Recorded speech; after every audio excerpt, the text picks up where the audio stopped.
et merci pour nous recevoir pour ce webinaire.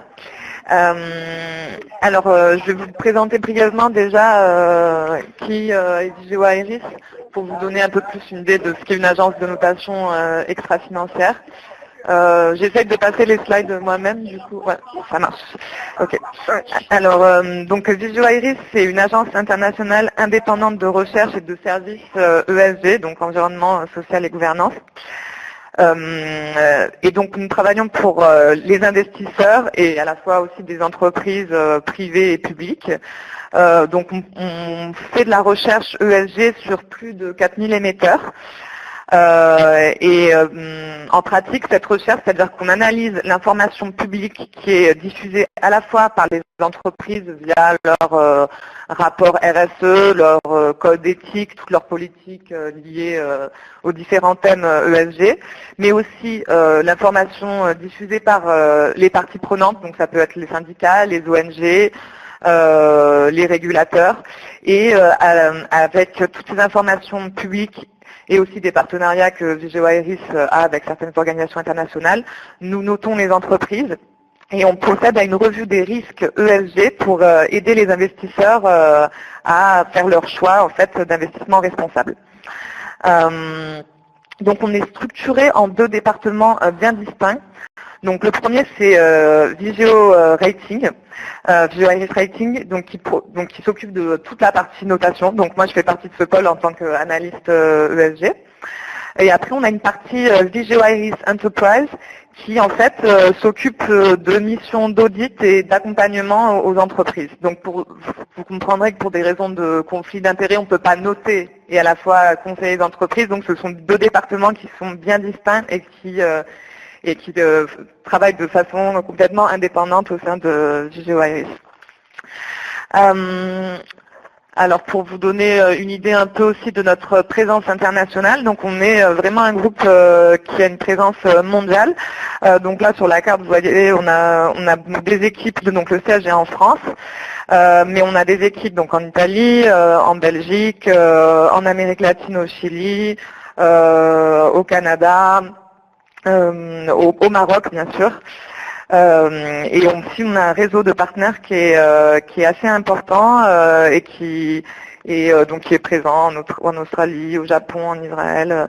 Donc on a une présence globale et depuis la fusion en 2015 avec Iris, on a justement, c'était aussi un des enjeux de cette fusion d'accroître notre couverture au niveau mondial. Alors, avant de rentrer dans les détails de l'étude, je voulais vous présenter notre méthodologie, parce que c'est important justement parfois, surtout, on nous demande souvent, l'enjeu d'une agence de notation extra-financière, c'est aussi d'être très transparent sur la façon dont on note les entreprises. Et c'est vraiment pour nous quelque chose d'important de pouvoir expliquer de manière transparente quels sont nos critères d'évaluation et d'avoir un rapport vraiment interactif avec les entreprises que nous notons pour qu'elles comprennent de manière, qu'elles comprennent bien en fait sur quels critères elles sont évaluées et pourquoi on les questionne sur ces questions-là. Comme vous voyez, notre méthodologie de notation, elle a été construite sur un référentiel international, c'est-à-dire que pour construire notre questionnement, on s'est inspiré d'un ensemble de textes internationaux, donc qui sont à la fois les conventions, recommandations, déclarations des Nations Unies, de l'Organisation internationale du travail, des standards aussi internationaux comme le Global Compact, aussi toutes les lignes directrices publiées par l'OCDE et bien sûr l'ensemble aussi le cadre réglementaire existant, que ce soit dans l'Union européenne, et on en parlera aussi par exemple la loi sur le devoir de vigilance fait partie justement des textes du référentiel qu'on utilise aussi pour questionner les entreprises. Et ce qu'il faut comprendre, c'est que ce référentiel sur lequel s'appuie notre méthodologie n'est pas figé et qu'on travaille régulièrement en fait pour le mettre à jour et pour adapter si besoin notre méthodologie à de nouveaux textes, de nouvelles normes internationales, etc. pour être le plus possible aligné avec justement les textes internationaux qui évoluent aussi, surtout dans ces domaines ESG, qui est voilà, c'est un monde qui est constamment en évolution. Donc, à partir de ces textes internationaux, on a défini ce qu'on appelle des principes d'action, c'est-à-dire des principes, des recommandations qu'on attend que les entreprises appliquent dans leurs opérations. Et donc, on a défini des critères d'évaluation qui sont regroupés dans 6 différents domaines d'analyse. Donc, ces 6 différents domaines d'analyse sont les droits humains, les ressources humaines, l'environnement, le comportement sur les marchés, c'est-à-dire tout ce qui est ce qu'on appelle business éthique, l'éthique sur les marchés, l'engagement sociétal et la gouvernance d'entreprise. Aujourd'hui, on va bien sûr faire un focus sur le domaine droits de l'homme parce que c'est l'objet donc de ce webinaire. Pour vous expliquer précisément comment sont structurés chaque critère d'évaluation. Donc on regarde dans chaque critère d'évaluation 3 aspects bien distincts. Donc le premier aspect, c'est tout ce qui est politique, engagement diffusé par les entreprises. C'est-à-dire, est-ce qu'une entreprise est visible sur ses politiques en matière environnementale, sociale et de gouvernance? Donc par exemple, est-ce qu'une entreprise a une politique droits de l'homme bien formalisée? Quels sont les aspects couverts par cette politique? Donc, quels sont les thèmes traités par cette politique? Une entreprise, par exemple, peut avoir une politique droits de l'homme qui couvre que les aspects sur la non-discrimination, mais pas forcément sur le droit des travailleurs ou sur les prises en considération des droits de l'homme dans sa chaîne d'approvisionnement. Donc, on évalue aussi le périmètre des thèmes soulevés par ces politiques. Et le portage, ce qu'on appelle le portage, c'est-à-dire on s'attend à ce que les entreprises soient transparentes sur qui en interne est responsable de la mise en œuvre de cette politique.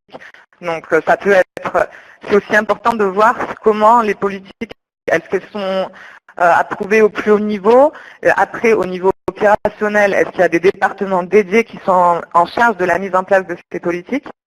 Et donc le fait qu'une entreprise soit transparente sur ces aspects-là, bien sûr, ça apporte, elle gagne de la crédibilité parce que elle démontre qu'en interne, elle a mis en place une structure crédible pour faire appliquer ces politiques environnementales, sociales et de gouvernance.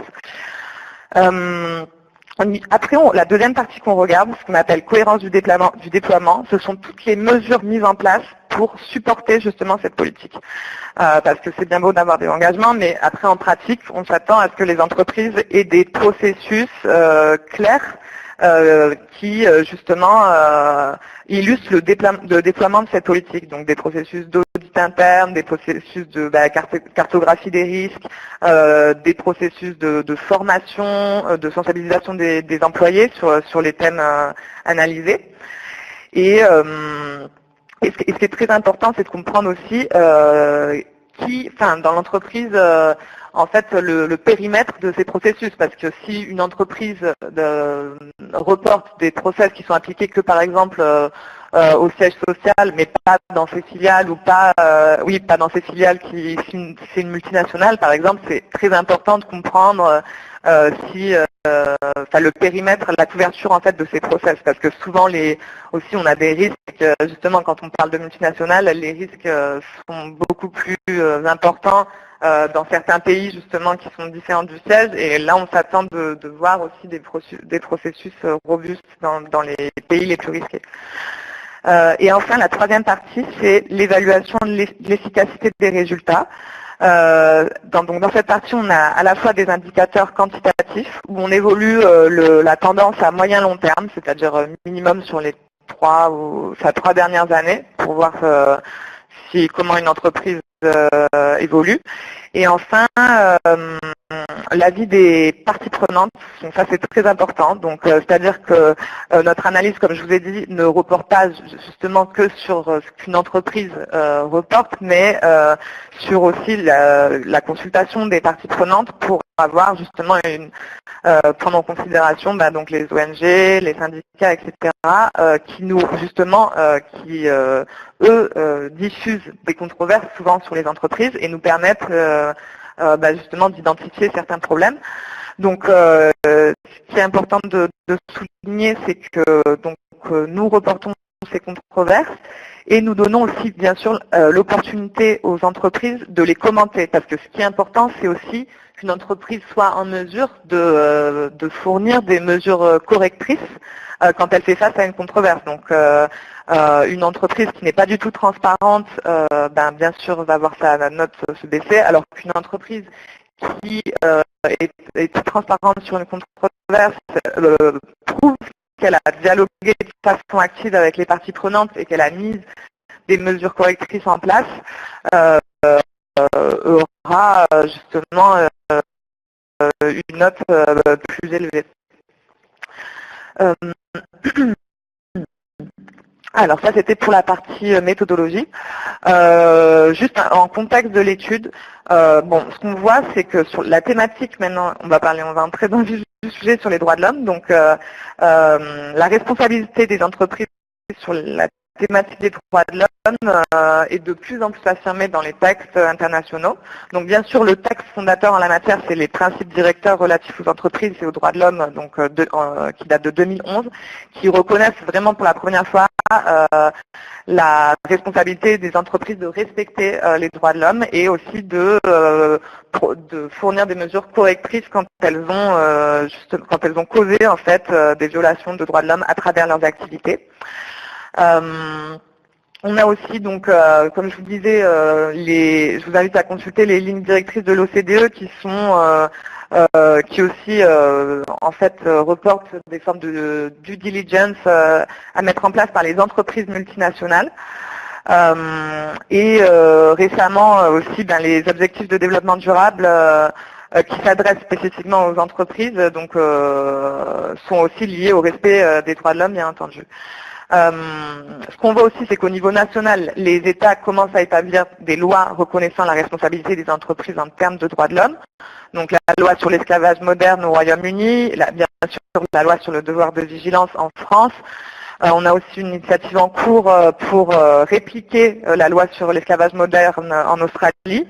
Donc on voit que ce ne sont pas ça reste encore des initiatives qui sont avant-gardistes, mais c'est quand même une tendance qui se répand et je pense qu'on peut s'attendre à plus de légifération sur ces aspects-là. On a aussi de nombreuses initiatives sectorielles. Donc par exemple, je vous en ai cité quelques-unes dans le secteur extractif, la Voluntary Principle on Security and Human Rights. On a aussi dans le secteur des télécommunications une initiative qui s'adresse à la chaîne d'approvisionnement des entreprises, Responsible Business Alliance. On a les banques qui avaient lancé une initiative il y a quelques années pour essayer d'interpréter pour le secteur bancaire les lignes directrices, les principes directeurs relatifs aux entreprises aux droits de l'homme. Donc ça s'appelait le TUN Group, c'était un ensemble de banques qui essayaient justement d'interpréter ce que voulaient dire ces principes directeurs pour le secteur bancaire. Donc, mais ce ne sont pas que, il n'y a pas que ces trois initiatives, il y en a bien sûr d'autres.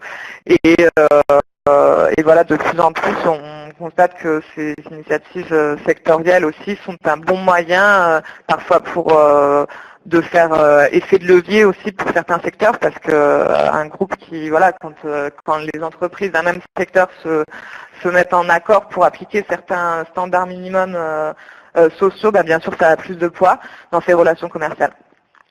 On a aussi une exigence croissante des acteurs de la société civile sur les thématiques droits de l'homme, avec beaucoup d'ONG qui sont spécialisées dans et d'organisations qui sont spécialisées pour justement dans le monitoring de controverses sur les droits de l'homme. Donc une source qui est très très utile, c'est le Business and Human Rights Resource Center, qui vraiment diffuse pour de nombreux secteurs en fait des controverses sur une base très régulière. On a des ONG comme Oxfam, BankTrack qui est spécialisé dans justement l'activité bancaire, Mining Watch, etc. Donc on a beaucoup d'ONG qu'on consulte régulièrement quand on fait notre analyse pour justement nous aider à identifier les controverses. Et enfin, bien sûr, on observe une attention croissante des investisseurs sur les thématiques ESG et sur les thématiques droits de l'homme. Donc il y a beaucoup de, il y a à la fois des approches d'exclusion de certains investisseurs. Par exemple, si on regarde le fonds de pension du gouvernement norvégien, qui est le plus gros fonds de pension du monde, le plus grand fonds souverain du monde, ils exigent que les entreprises adoptent une stratégie claire sur la thématique des droits de l'homme et excluent de leur portefeuille toutes les entreprises qui ont violé les droits de l'homme. Donc c'est pas seulement, on voit là que, parce que souvent on associe les droits de l'homme à un risque réputationnel, mais ce qu'il faut comprendre, c'est que c'est pas juste un risque réputationnel pour les entreprises, mais ça peut être aussi un risque légal, un risque financier et un risque opérationnel quand une entreprise ne respecte pas les droits de l'homme. Alors je passe.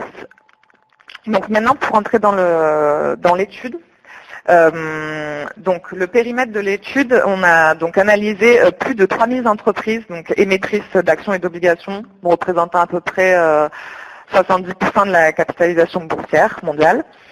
Donc ce sont des entreprises qui opèrent dans de différents secteurs, donc environ presque 40 secteurs différents, et à travers des zones différentes, donc Europe, Amérique du Nord, Asie-Pacifique et les pays émergents. Donc dans cette étude, on rassemble des données collectées entre septembre 2014 et septembre 2016. Et on s'est concentré dans cette étude sur 4 critères particuliers donc liés aux droits de l'homme. Donc le premier critère, c'est la prévention des violations, le respect et la promotion des droits de l'homme dans la société. Quand on parle de droits de l'homme fondamentaux, on pense donc au droit, ça peut être droit à l'égalité, à la dignité, droit à la sécurité, droit de propriété, droit à la liberté d'expression, à la liberté d'opinion. Donc c'est ces droits-là auxquels on pense, aussi droit des populations autochtones, dont on parle beaucoup en ce moment. Ensuite, le deuxième critère, c'est la prévention des violations, le respect de la liberté syndicale et du droit de négociation collective. Donc là, on s'intéresse en fait à comment une entreprise respecte le droit de ses travailleurs en fait en interne. Ensuite, on a un autre critère qui évalue en fait la prévention de toute pratique discriminatoire sur le lieu de travail et la promotion de l'égalité et la diversité parmi les employés. Et enfin, on évalue comment les entreprises dans leurs opérations prennent en compte le respect des droits de l'homme dans leur chaîne d'approvisionnement. Donc juste pour bien distinguer, dans le premier critère, quand on parle de prévention des violations, respect et promotion des droits de l'homme dans la société, ça c'est l'impact d'une société, de l'impact d'une entreprise sur la société au sens large, c'est-à-dire comment une entreprise via ses activités peut causer des impacts sur les droits de l'homme de la société au sens large. Donc pas juste avec ses employés ou ses fournisseurs, mais vraiment ça peut être sur les communautés locales, voilà, là où elle opère au sens large. Donc les principaux constats de cette étude, c'est déjà qu'on a une performance des entreprises qui est très limitée. C'est-à-dire qu'en fait, on évalue donc les entreprises sur un score de 100 et le score moyen qu'on a observé sur ces 4 critères, c'est 32 sur 100. Donc ça correspond à une performance limitée selon notre échelle de notation. Et ce qu'on observe, c'est qu'on avait conduit une étude similaire en 2012 et que ce score a encore baissé par rapport à 2012. Donc cette baisse, elle peut s'expliquer par 2 choses. La première, c'est que les entreprises des pays industrialisés n'ont pas forcément progressé sur ces thématiques-là, donc on a une stagnation de leur performance. Et la deuxième raison, c'est que dans cette étude, cette année, on avait intégré des entreprises des marchés émergents, donc forcément, ces entreprises opèrent dans un cadre réglementaire qui est moins élaboré et moins contraignant que dans les pays industrialisés. Donc forcément, ça a aussi baissé la moyenne globale. on voit que seulement 4% des entreprises en fait démontrent des niveaux d'engagement couvrant les 4 critères que je vous ai énoncés, qui sont donc des critères comme je vous l'ai expliqué, définis par les standards internationaux. Donc au final, on observe qu'il y a vraiment une toute petite minorité d'entreprises qui est en ligne avec les textes internationaux et les recommandations de ces textes sur les droits de l'homme. Enfin, ce qui est important de souligner, c'est qu'on a des différences de performance selon les droits de l'homme qui sont adressés. Comme je vous ai dit, selon les thématiques adressées, on n'observe pas les mêmes performances. Et selon les secteurs aussi, on a des différences, et selon les régions. Notamment, par exemple, on voit qu'en Europe, les entreprises performent mieux que dans d'autres régions du monde. Alors, je passe. Donc, pour vous montrer en détail, en fait, sur les 4 critères que je vous ai dit, donc, on voit que bon, les scores s'étalent de 29 à 35 sur 100, donc on n'a pas non plus un critère qui est qui a un score très élevé, ça reste quand même des performances assez limitées. Mais on voit clairement que le thème sur lequel les entreprises s'engagent le moins, c'est la liberté syndicale et le droit de négociation collective. Et ça c'est une donnée qui a été confirmée aussi par rapport à notre étude de 2012. C'est vraiment un thème qui est encore insuffisamment adressé par les entreprises.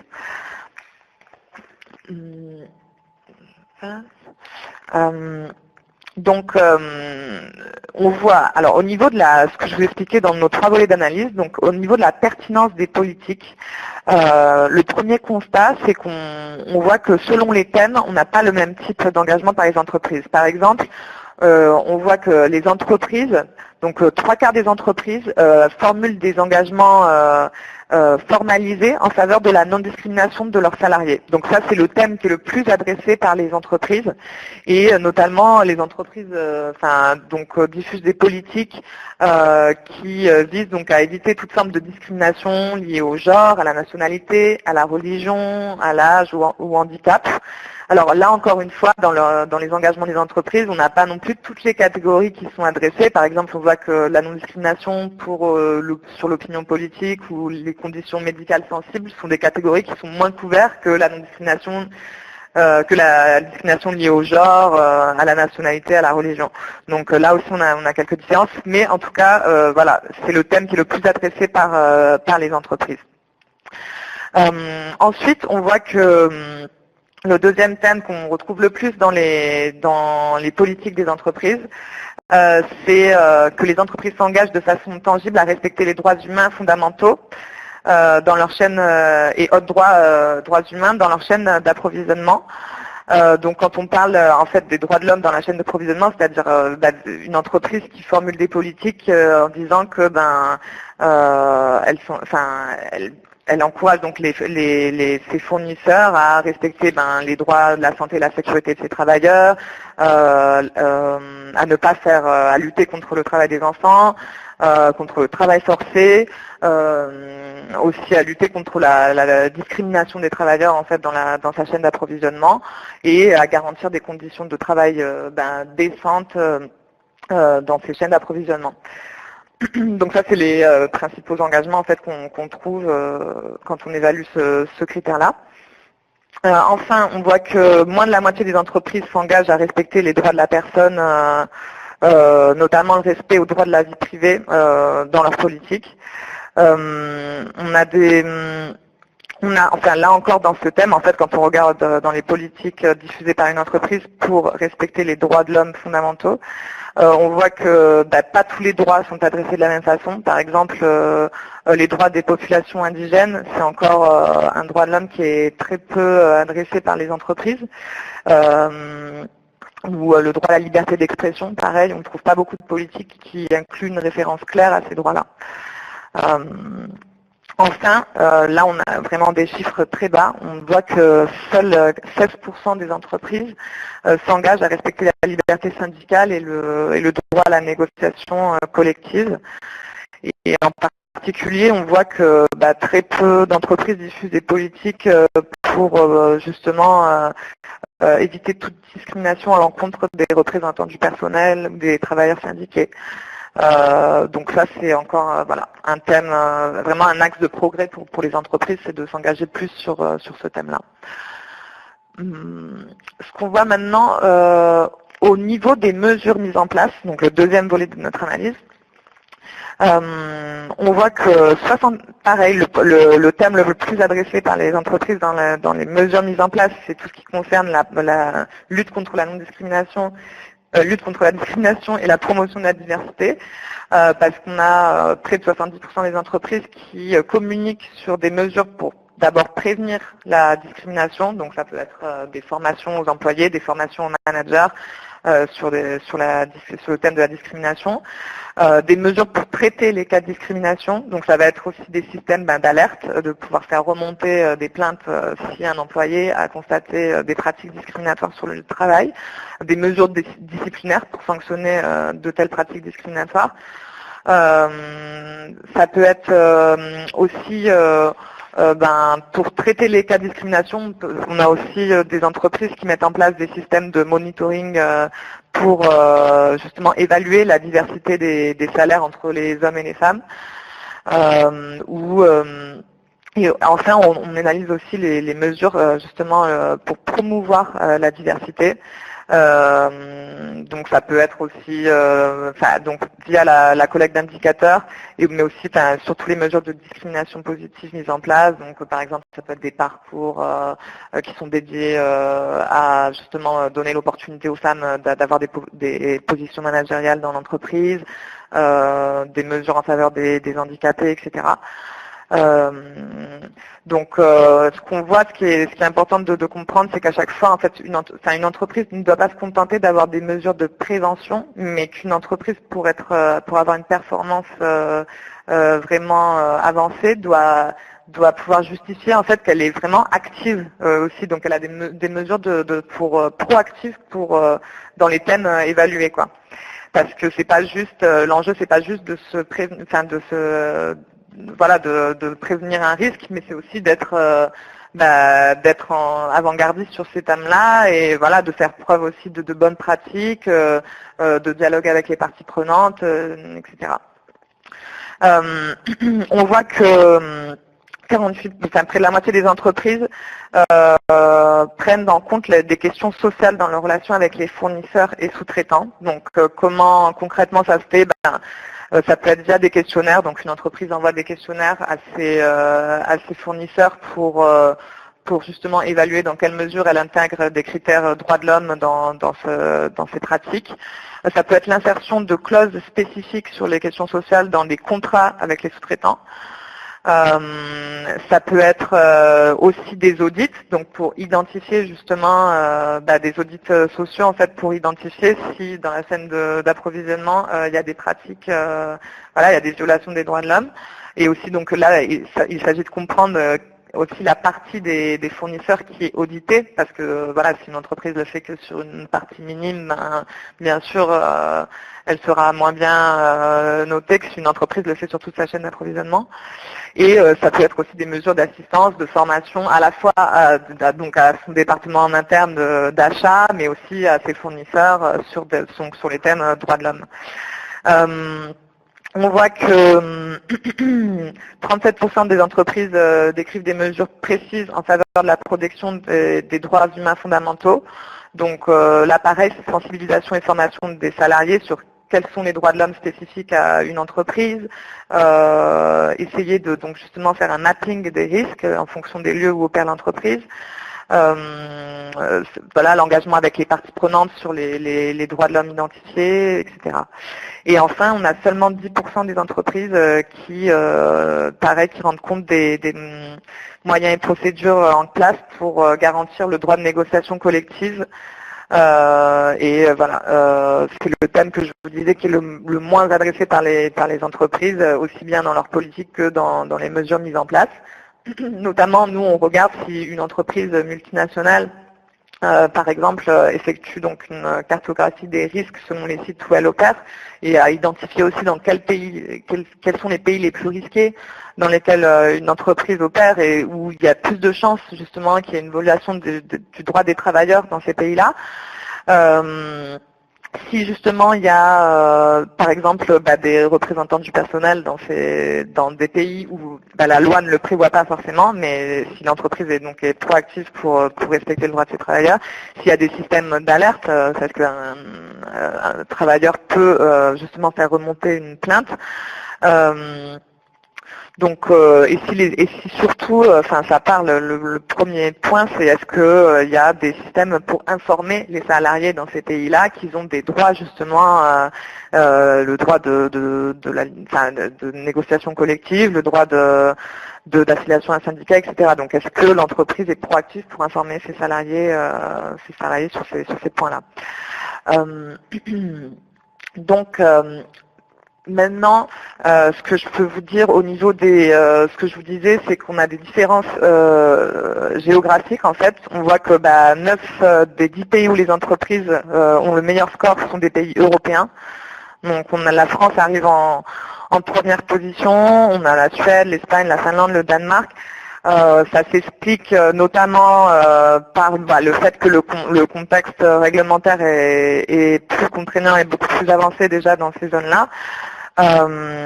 Et que les thèmes déjà, je pense qu'il y a aussi une culture différente de la RSE en Europe par rapport à d'autres régions du monde, et il y a aussi un marché de l'investissement socialement responsable qui est plus développé en Europe, donc forcément les entreprises aussi sont plus incitées à reporter sur ces aspects-là. On voit que les entreprises, à l'inverse, où les scores sont les plus faibles, sont majoritairement dans les pays émergents, notamment l'Asie du Sud-Est. On voit qu'on a des différences en fonction des secteurs. Alors le secteur qui performe le mieux, c'est le secteur des banques de développement. Ça s'explique premièrement par le fait que ces banques multilatérales de développement, elles ont dans leur mandat justement la mission d'un développement économique et social, et justement elles ont une exigence de transparence qui est très élevée. Donc ce sont des banques qui sont transparentes sur les projets qu'elles financent, sur l'efficacité de ces projets, sur les impacts positifs environnementaux et sociaux de ces projets. Ces banques, elles ont aussi souvent leur propre grievance mechanism, donc pour gérer les plaintes et aussi prendre des mesures correctrices et compenser les populations qui peuvent être affectées par leurs projets. Donc elles sont très transparentes, c'est pour ça qu'elles arrivent en première position. On a aussi, deuxième position, le secteur du luxe et cosmétique, qui est un secteur assez exposé aussi, notamment dans sa chaîne d'approvisionnement. Donc on voit aussi que parfois les secteurs qui sont justement le plus exposés ont tendance à être plus transparents, parce que justement ils savent qu'ils sont suivis de près par un ensemble de parties prenantes, et donc ils mettent en place des mesures pour éviter les risques de violation des droits de l'homme. Dans le secteur de l'édition, on a beaucoup d'engagements sur le respect de la propriété intellectuelle et le droit à la vie privée. Moi, je ne vais pas rentrer dans le détail de tous les secteurs parce qu'on n'a pas trop le temps non plus et que je veux avancer. Mais voilà. On voit que au niveau des controverses maintenant, ce qui est très important, on voit que on a près d'une entreprise, une entreprise sur 5 qui a fait l'objet d'au moins une controverse. Donc c'est un chiffre assez élevé. Une controverse liée aux droits de l'homme. Donc là, je vous parle vraiment spécifiquement de la thématique droits de l'homme. Donc c'est beaucoup. Pour vous donner un ordre d'idée sur la nature de ces controverses, on a près de la moitié qui portent sur la violation des droits fondamentaux, donc ce que je vous disais, droit à la vie privée, droit de propriété, droit des populations indigènes. On a seulement 11% des controverses qui concernent l'atteinte à la liberté syndicale. Alors ce chiffre, il est à prendre avec des pincettes, dans le sens où Ça ne veut pas dire que les entreprises performent mieux sur ces thèmes-là, vu qu'on a vu qu'elles sont très peu transparentes sur le thème de la négociation collective et la liberté syndicale. Mais ça veut dire que justement, parfois il est très difficile d'identifier des violations des droits de l'homme, des droits des travailleurs, en fait, surtout dans des pays qui n'ont pas une réglementation bien établie. Et donc parfois, en fait, la violation de ces droits n'est même pas identifiée parce qu'elle n'est pas reportée par les travailleurs qui ne sont parfois même pas conscients, en fait, de leurs droits dans ces pays-là. Ensuite,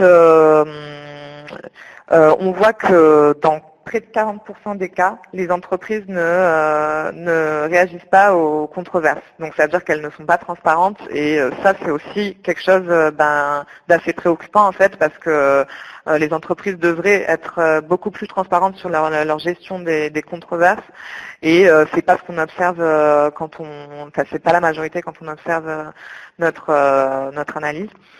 Et on voit que seulement 3%, dans 3% des cas, les entreprises se montrent proactives en justement reportant des mesures correctrices et des informations sur leur dialogue avec les parties prenantes affectées par des controverses. Donc c'est vraiment un chiffre 3% qui est très faible. Et donc voilà, tout l'enjeu, c'est que les entreprises soient beaucoup plus proactives et transparentes sur ce thème en fait de la rémédiation. Et c'est aussi clairement mentionné dans les principes directeurs, les principes de Ruggie, c'est les entreprises ont le devoir, lorsqu'elles ont causé des abus sur des violations des droits de l'homme, elles se doivent de rémédier leurs impacts et de reporter sur leurs actions en place pour corriger leurs impacts. On voit que les secteurs qui font le plus face aux controverses, on a les banques qui reviennent. Les banques, ça s'explique parce que finalement le secteur bancaire il est très exposé parce qu'il est un peu au centre, c'est un rôle clé en fait entre les multinationales et les projets. Donc sans les banques rien ne se fait et donc forcément les banques sont impliquées à travers leur activité de prêt et aussi d'investissement dans des controverses droits de l'homme. On a le secteur alimentaire qui fait aussi face à beaucoup de controverses, notamment dans la chaîne d'approvisionnement. On a bien sûr les compagnies minières et métallurgiques qui font face à des controverses notamment liées au déplacement forcé de population. Et quand on pense aux entreprises minières aussi au recours abusif aux forces de sécurité, donc qui causent parfois des violations de droits de l'homme sur les populations locales. Et puis une donnée assez importante, c'est qu'on voit que dans un tiers des cas, les controverses répertoriées sont déroulées aux États-Unis. Notamment parce que c'est un pays où en fait on a tendance à justement reporter les violations des droits de l'homme plus facilement devant les tribunaux, notamment tout ce qui concerne l'atteinte à la liberté syndicale, violation de droits de propriété, etc. Donc c'est un pays qui a plus tendance à justement porter en justice les violations des droits de l'homme. Donc c'est plus facile aussi d'identifier les controverses, quoi. Alors du coup, Joël, je pense que on peut passer aux questions peut-être, parce qu'avant de commenter quelques best practices. Oui, merci Juliette. Je remettais mon micro en fonctionnement, mais j'étais tellement prise par votre présentation que j'ai un moment de... Voilà. Alors, donc je vais revenir sur les... Donc merci beaucoup, c'est très intéressant. Je pense que ça donne aussi des pistes sur là où les entreprises doivent travailler. Bon, il y a bien sûr des variantes selon les secteurs, mais c'est vraiment super intéressant. Alors je vais restituer 2 questions. 3 questions, même il y en a une nouvelle qui nous est arrivée. Donc il y avait une question un peu technique de, je crois, Christophe Anne qui demandait est-ce que l'étude complète est accessible. Alors, je crois que vous m'aviez dit que non, mais alors donc, je vous laisse répondre et puis peut-être si elle ne l'est pas, comment on peut y accéder. Si l'étude est complètement accessible, enfin, justement, en fait, Visio Iris fait des publications en externe régulièrement pour rendre accessible à la fois aux différentes parties prenantes d'investisseurs, mais aussi aux ONG, syndicats et enfin, simples différentes entreprises, les principaux, nos principaux constats. Donc bien sûr l'étude est sur notre site et en fait sur notre site on a une rubrique publication et où vous trouverez l'étude qui a été publiée cette année. Je pense que la communication le remettra dans les publications récentes afin de la rendre plus accessible. Dès que vous irez sur notre site, vous pouvez la trouver rapidement, mais bien sûr, il n'y a aucun problème là-dessus. Elle est accessible à tout le monde. C'est parfait. Alors désolé pour ce que j'ai dit, qui était erroné. Anne vient de donner le lien. Je pense qu'il y aura beaucoup de personnes qui vont voir. C'est vraiment intéressant. Voilà. Merci. Alors, deuxième question, deux questions de Yorbana. Donc parfois les rapports des entreprises ne correspondent pas à la réalité du terrain. Comment faites-vous pour vérifier que les rapports correspondent le plus fidèlement possible à la réalité du terrain et n'ont pas été gonflés ou falsifiés?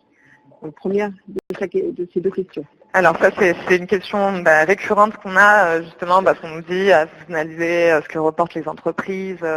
Donc les entreprises au final, celles qui communiquent bien, elles ont des bonnes notes et voilà. Et ça c'est une question qui revient. Et c'est justement important de comprendre ce que je disais quand je vous ai parlé de la méthodologie, c'est qu'on a toute une partie de notre questionnement en fait qui regarde les controverses qui sont mises en avant par les parties prenantes externes justement pour prendre en considération. Donc ça veut dire qu'on a des partenariats avec des syndicats comme Uniglobal par exemple qui nous donnent aussi des données et qui eux ont une présence sur le terrain et qui sont en mesure d'identifier les controverses et de nous donner une représentation aussi réelle de l'activité des multinationales dans ces zones-là.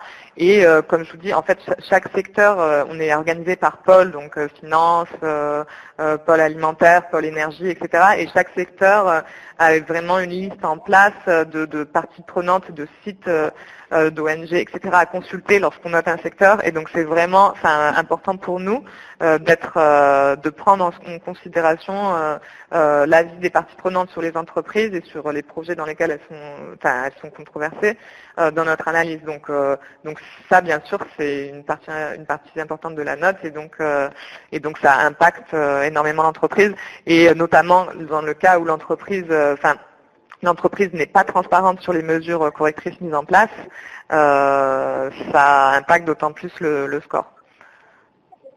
D'accord, très bien. Alors merci. Je vais vous poser deux questions maintenant et je vous laisserai continuer car le temps avance. Donc l'autre question d'Urbana, pourquoi ne pas rendre les référentiels internationaux obligatoires comme condition d'investissement afin d'obliger les entreprises à les respecter? Et puis une question de Valentin Bouteiller, Vigeo Iris publie-t-elle des recommandations, guides pratiques permettant aux entreprises de mettre en place des mesures correctives afin d'améliorer leur notation? Je vous donne la parole.